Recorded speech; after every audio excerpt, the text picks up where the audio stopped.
churches can grow without going, but they can't go without growing. Not sustainably, not at a clip like you guys have seen. I would love to hear from you, man. What are your impressions of just kind of that because everything's a reaction, and we're sort of reacting a little bit against maybe we've gone way far into the disciple-making growth side or going side, and maybe we want to try to make sure that we're keeping that connected to the growth side. What have your thoughts of the whole thing been over the last year as we've been doing Breaking Barriers? Well, I mean, genuinely, I'm not just saying it because I'm on your podcast, but I've been super thankful for what how you've really championed that. I feel like the Lord's raised you up to help say that, and I'm 100% in support of it without any caveats. You and I, I'm just slightly older than you. I mean, not much, 1, 2, 3 years maybe. 10 years. Yeah, okay. But, we came out of it really is, you kind of come out of a context. Right. And I definitely came out of a context where everything in that was celebrated was church growth. I mean, it was the Bill Hybels and it was Rick Warren. There's a lot of great things that we've learned from that movement, but it really was this emphasis on, man, we're just growing these audiences. And what I pointed out this morning is, when you compare what happened in the early church, Rodney Stark's book, The Rise of Christianity, he explains it. But at the end of the first century, you got less than 10,000 Christians. But at the end of the second century, the church fathers are like, hey, we're geographically broad, but we're still numerically insignificant. And by the time you get to 112 years later, you got so many Christians that, over half the Roman Empire identifies themselves as Christian. And Rodney Stark just asked how? How does that happen? Because they didn't have any of the things we think that we need. No auditoriums, no printing presses, no big stadiums. He said it just happens because they were all committed to multiplication. Every believer believed it was their responsibility to make disciples, and every church thought it was their responsibility to multiply. In some ways, because they didn't have the official mission boards and all that sort of stuff, it put it back on the churches to multiply.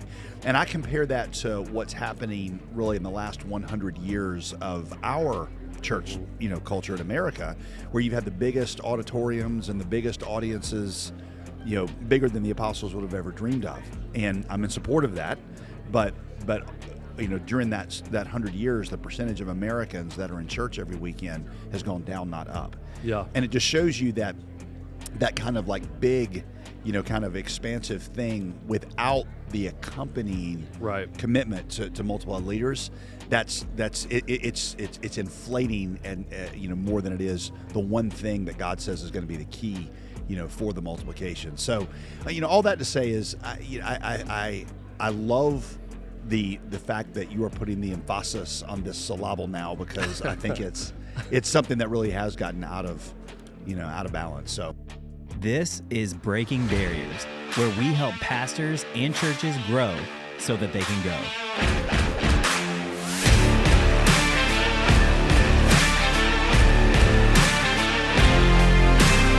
All right. Hey, guys. Welcome to the Breaking Barriers podcast. My name is Andrew Hopper, and I'm the lead pastor at Mercy Hill Church.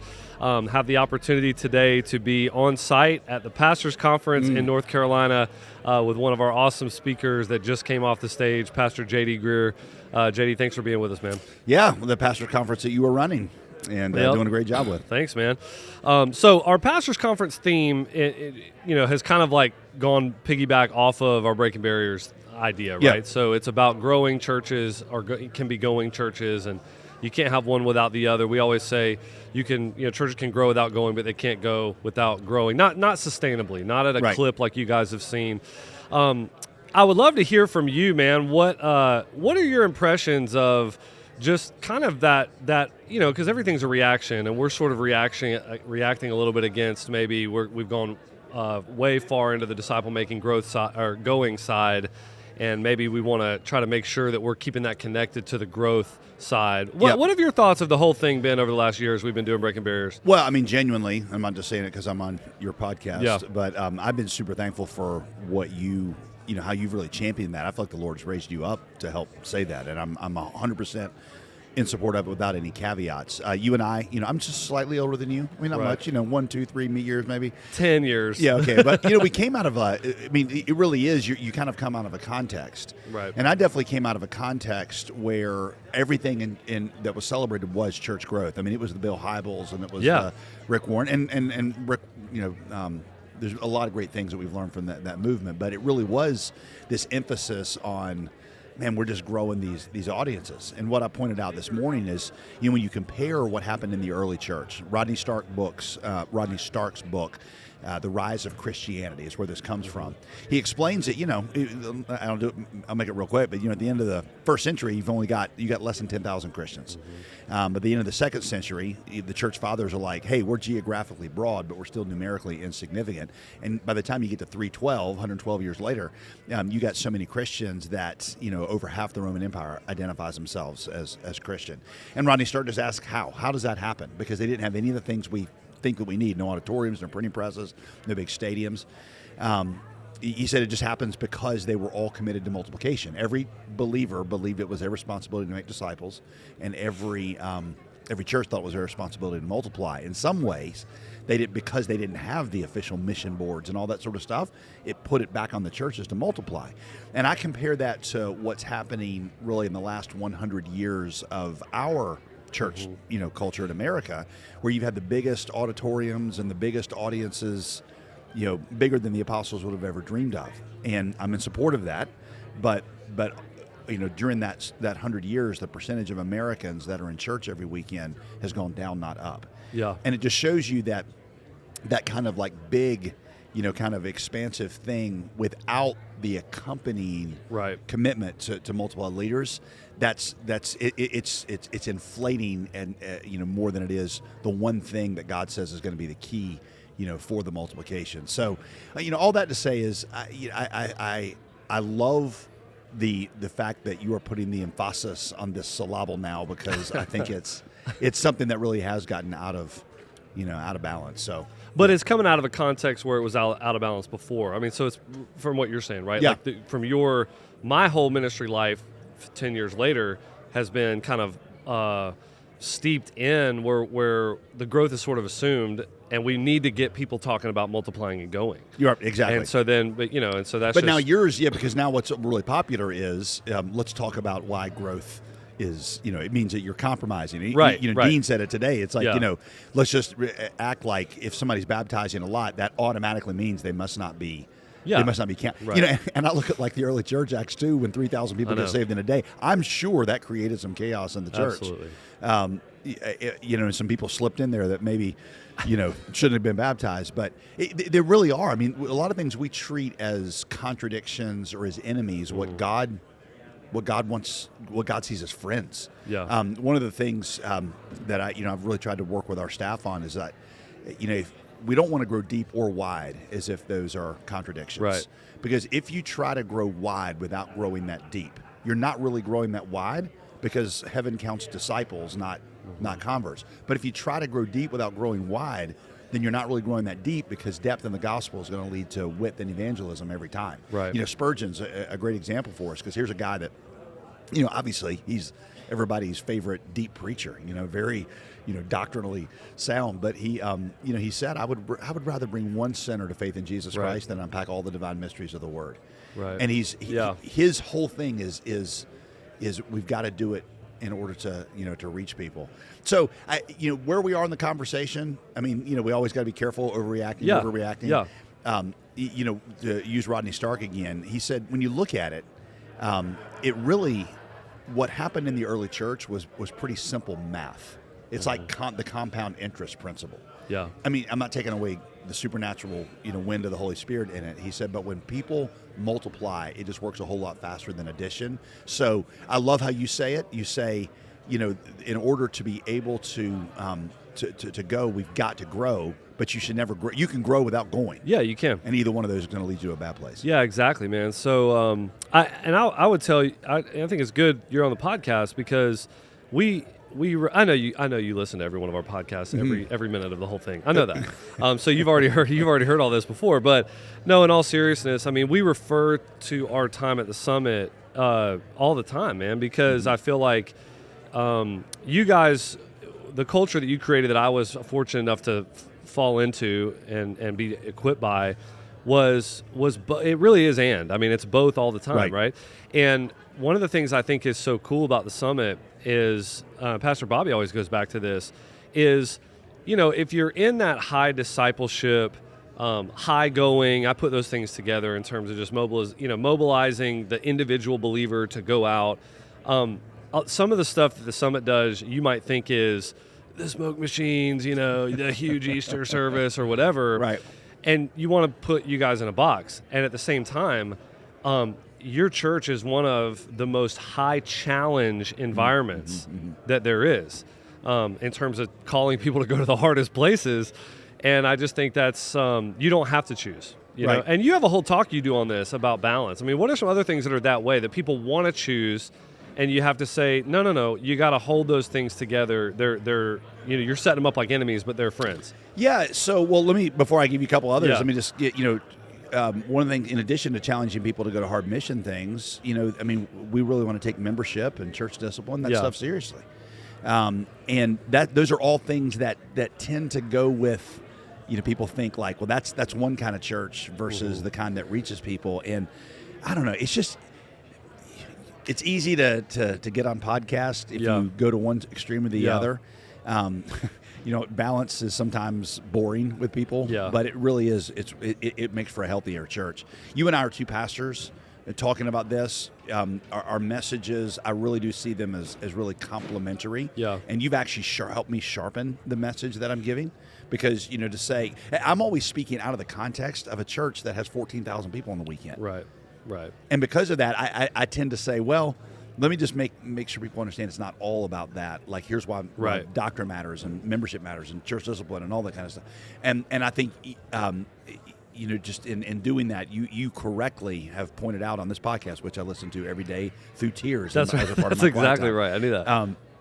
It helped me, say, like, hey, I actually think there's a mixed message being sent to people, especially right now that are, just kind of coming into ministry of like, man, a statement that irritates me more than any other is that whole, I know you've heard it, if you worry about the depth of your church, God will worry about the width. Yeah. And I'm like, that's great. First of all, you can't control the depth anyway. God brings that. It's all God. But what kind of, none of the apostles would have said that. They would have said, we are trying to think about the width of the church in the world. So you mentioned some other ones that we throw out. I mean, some of them are more theological, some of them more practical.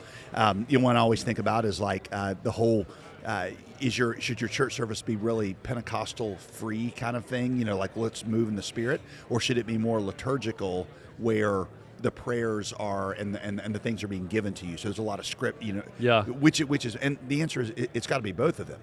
I grew up more in the tradition of it being very, kind of rote. We overcorrected to where now it's just like, man, let's just have 40 minutes of whatever the Spirit wants to do and a loose worship set.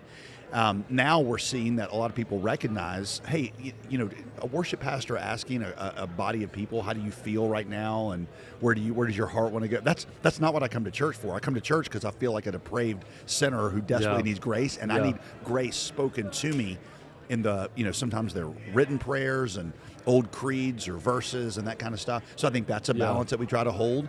A really practical one is this whole, the generation I grew up in, it was like burn out for Jesus, like, work yourself to the bone. Well, there's been another, you come along and it's like we all need rest. And if you don't leave church every day with tears in your eyes, thinking about how joy, then you're doing something wrong.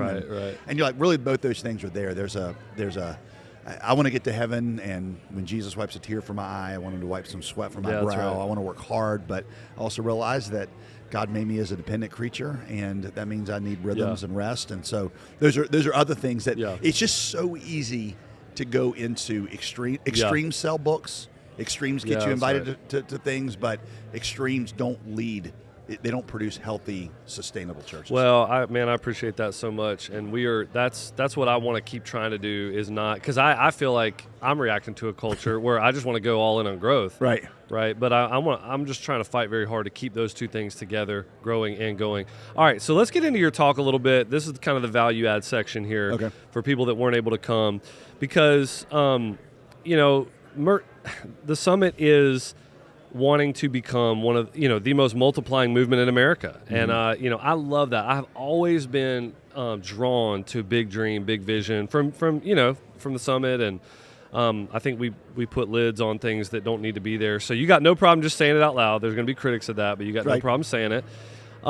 And that's coming on the backs of, you're reaching people are growing, but you guys want to multiply everything. You can't do that without the Spirit's leading. That was one of your big points from today. Yeah. I always add, when I say we want to be the most multiplying church in America, I always add now, and we want to help you be better than us. So I'm really not trying to be number one at anything, but just to say of all the things that we could excel in. So it's not a competition. It's not a competition. But you do want to win. As long as I'm winning, it's not a competition. That's right. That's right. I did ask. It was. I have a guy. I won't say his name, but you're gonna figure who it is. He. So their church had a humongous Easter. Right. And in the 30,000s or whatever. Right. And our church had a measly 22,000. Okay. So just But I told him, I said, the churches that we've planted in the last 10 years, our total attendance, because that includes yours, our total attendance there was 78,000 compared to his 34,000. Right. And I was like, and the gap between you and me is just going to get bigger every year. It's exponentially going to grow. It's because now we got multiple points. Yeah. So, there's good and bad competition. So anyway, but all we're trying to say with that is, of all the things to excel in, that's the one we want to put the most energy in. Mm-hmm. Because that really and you brought up the Spirit, when you look at the Spirit's plan for the church, Jesus says a remarkable thing to his disciples. He tells them multiple times in that last discourse that it would be more advantageous for him to go away if it meant that they got the Holy Spirit. Right. And you just think about how, we just kind of read right over that, but you think about how ridiculous that must have been to those first disciples, because they're thinking they've been with Jesus now for 3 years, and they're going to look. That would be an awesome thing to have Jesus here on earth with us. But what he was saying is the collective impact of the Spirit raising up multiple leaders would be greater than if the Spirit stayed concentrated on any one person, even if the person was Jesus. And what I pointed out is how we celebrate church growth turns that principle on its head. Because we act like the greatest ministries are where one guy can get thousands of people thronging to hear him every week. Mm-hmm. When Jesus said, no, even if I was your pastor, it'd be better for you to celebrate the sending and the raising up than it is just a lot of people saying, what an amazing preacher teacher. And it's not. We want to put those things in a competition with one another. Mm-hmm. What I say, I love to hear what you think about this, is man, there's just a sequential order to this. Lead measure, lag measure. Yep. Because whether it's thousands or hundreds or whatever, that crowd ends up being a lot of the times where the harvest is coming from. That ends up being the ones that go. Right. So it's not like one is good, the other is bad. It's just that we tend to stop short with the the crowd and the growth, and we just stop there instead of the further disciple making all the way to now they need to go, right? Yeah, and I love how you do it. You did it again today, and you're kind of opening when you were setting the table for us. But I can't remember the exact numbers you used, so I'll just make them up. Yeah. But they're close to this. You're like, for every, I do know this, for every one long-term missionary, it takes 100 short-term trips. Yeah. For every one short-term trip, you got to have, let's just say, 100 people in your church. To get 100 people in your church, we know that means it's going to be about 1,000 first-time guests, about 100 of those end up becoming members. Well, to get 1,000 first-time guests, that takes 20,000 webpage views. Right. And we don't want to turn the whole thing into science, because we know the Spirit of God is in all this. But on the other hand, your lead measure and lag measure, you're saying, hey, when you're sending somebody to the mission field, there was a whole set of things that people did that produced that.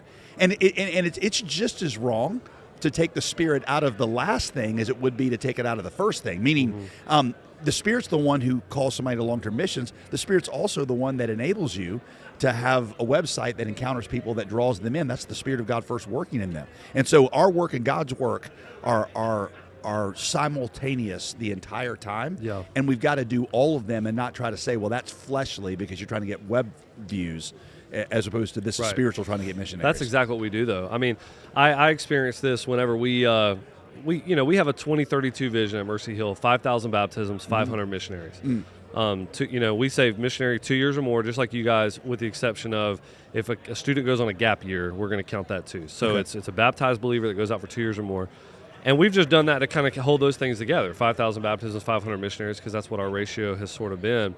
And when I've shared that, I've had multiple times where people were like, the missions one's great, but how could you put a number on baptisms, brother? Right. And you're like, how could you put a number on missionaries? Exactly. I mean, how does that? But that's sort of what I have found is the further you get up the lead measure, the more people want to nitpick and get really weird about it. Yeah, that's I don't know why, know, but all right. So that's really good. So we also talked some, and you talked some about becoming, again, multiplying church in America, not a competition, but you certainly want to win. All right. So you talked about the idea of post-Christian culture and trying to use strategies that are exclusively, Christian culture strategies, right? Yep. And how we've got to be able to. Those are great, but we got to see them as part of a puzzle, not the whole pot, the whole puzzle. Yep. Like those Easter or whatever. I mean, our gatherings are important. They are. We would say they're the most important thing still right now. It may not be that way in 100 years. Right. So flesh that out some.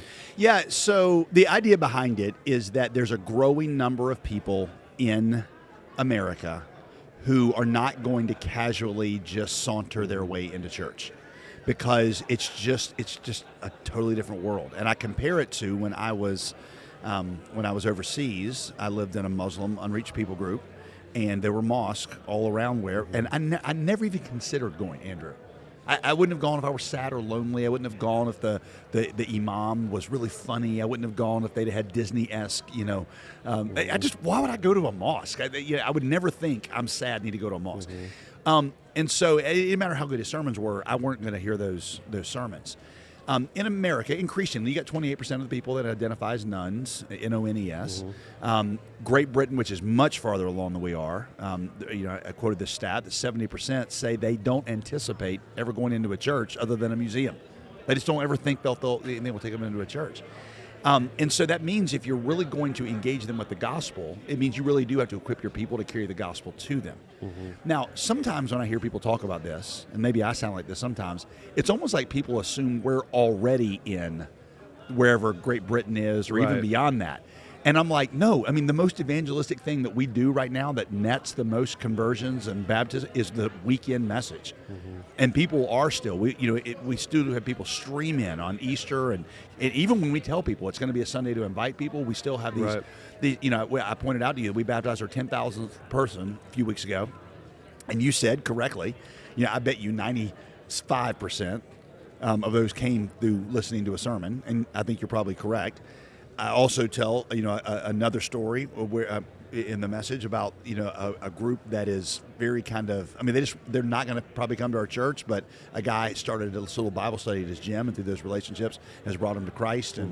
And I know that it's going to have to be both if we really are going to reach all of the people in our community. So yes, we put a lot of effort into our weekend stuff, and then we also at the same time are saying, man, we got to equip people because we got to grow the pie and not just fight for that right now.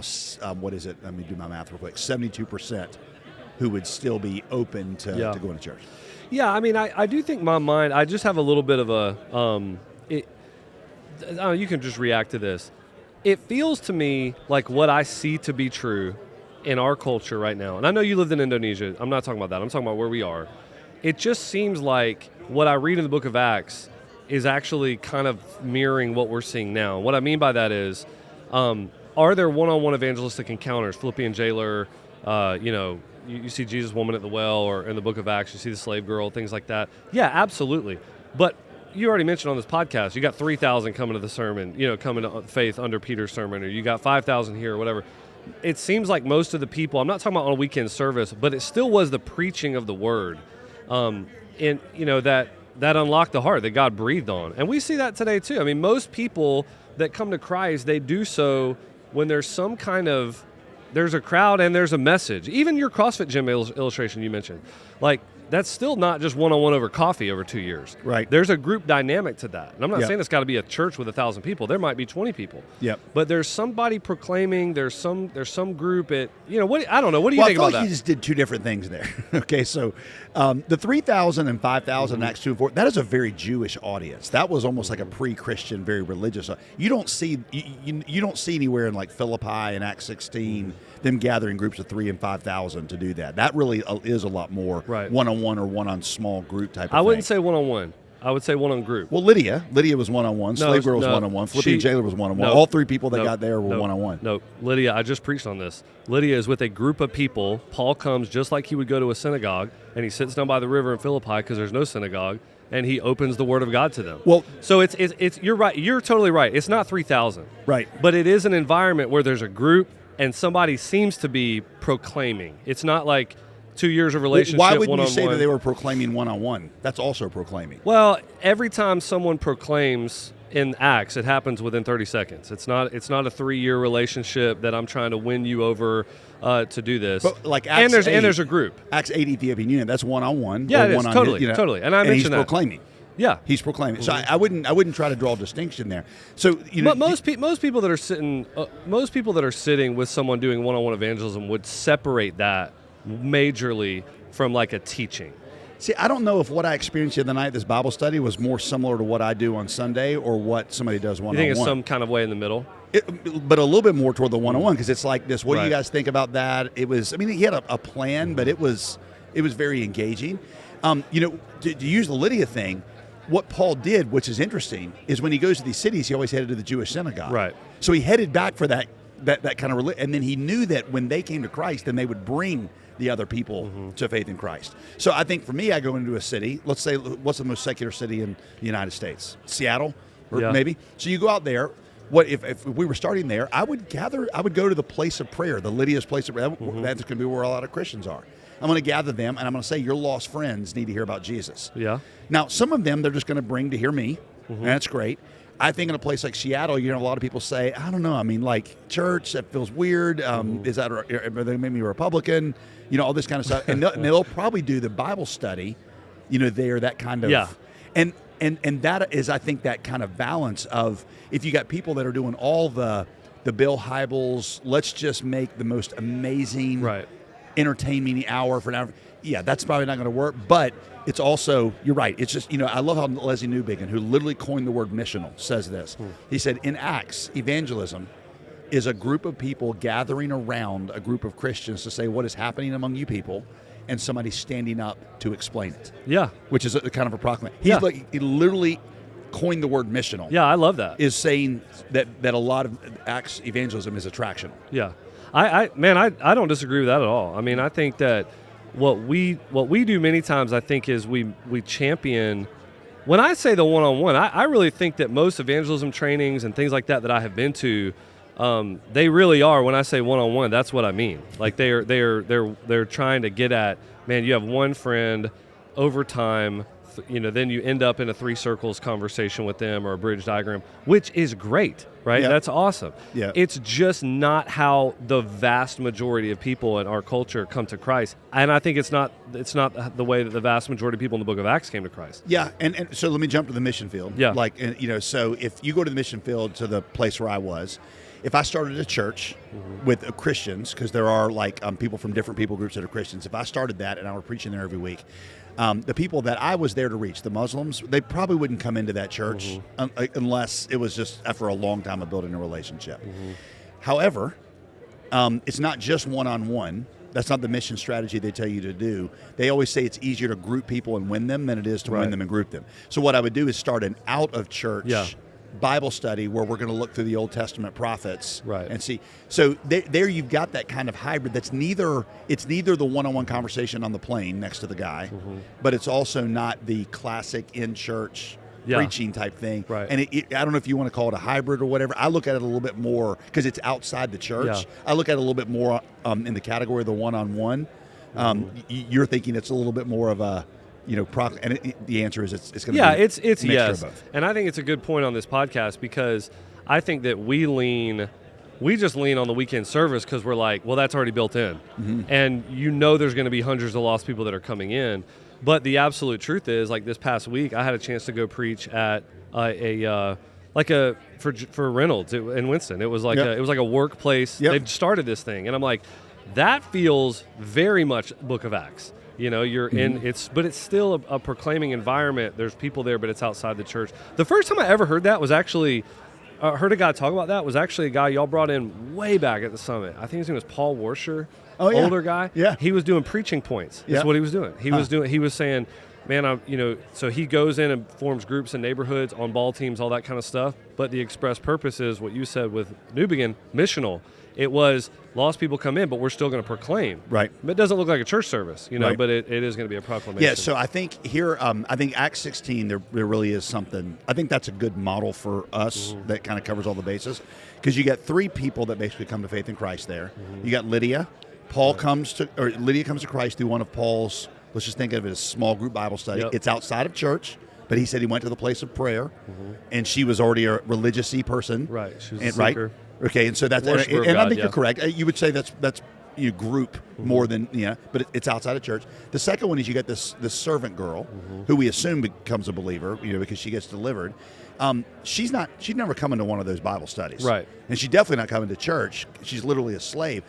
She gets saved by Paul getting involved in her life, freeing her from an economic and spiritual oppression, which I think there's a large part of our city that we got to do that with. Then you got the third one. The Philippian jailer represents to me like a cynic. He's part of the ruling class. Caesar gave jails to retired generals, so he probably was a Roman general. He's not coming to the Bible study. He's very cynical toward Paul, but he gets saved because he sees Paul's incredible joy in the midst of suffering and Paul's radical generosity. Yeah, compassion. Compassion when he came back for him. And you're like, that's how that person gets saved. Right. And so we don't want to ignore the first strategy, but we also don't want to act like the first strategy with Lydia is going to reach the servant girls or the... That's exactly right. You need it. You need it all. Yep. You need it all. But you can't... we live in an environment where it's almost like the Philippian jailer and the slave girl is elevated, and the Lydia thing is kind of she's trash. Don't worry about her. It's like her salvation is like not as cool or something. And if you got Lydia's coming to your church, you're doing something wrong. So we got to get away from that, man. I don't want to take any more time. JD, thank you so much, man, for all you do, for being here with us. And that's it. Hey guys, if you are listening to this podcast, man, check out our private Facebook group where we're going to get a chance to chop up a lot of church pragmatics, and we'll see you on the next one.